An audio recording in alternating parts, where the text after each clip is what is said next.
We live in a world right now that's addicted to debt spending, and we see the negative consequences of that all around us. That's because whenever you go into debt, you have to pay interest. You must pay more money eventually than what you borrowed.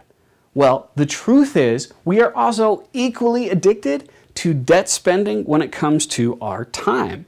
How does that work? Well, we borrow time from one thing to pay something else, and then we have to repay that with interest, and time demands a brutal interest rate.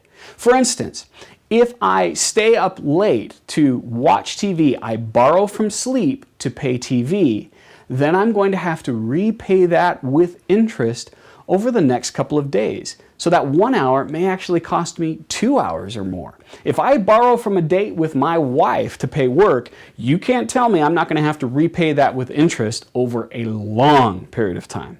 So how do we stay within our budget? Well, I'm going to give you 3 suggestions. Number 1 is understand the truth of time. I tell people I get paid the big bucks to teach them the truth of time. And the truth of time is there are only 24 hours in a day. There are only 60 minutes in an hour. Profound, right? But it has become profound in our world because most people are trying to cram 65 minutes worth of activity into that 60-minute hour. We're trying to schedule too much. And when we do that, we go into debt, meaning we have to repay it with interest. Things take far much longer than if we just stayed within budget. And that leads to step 2, which is use a calendar.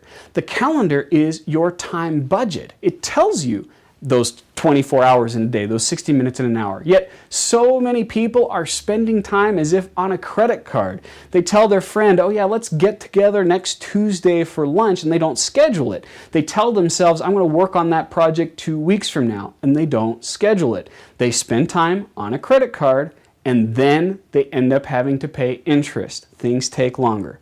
Use a calendar. And number 3 is underspend. There's a statement when it comes to money that is so true. It says that happiness comes from spending $1 less than what we have, and misery comes from spending $1 more than what we have. The same is true with time. Happiness comes from spending 5 minutes less than what we have, and misery comes from attempting to spend 5 minutes more than what we have.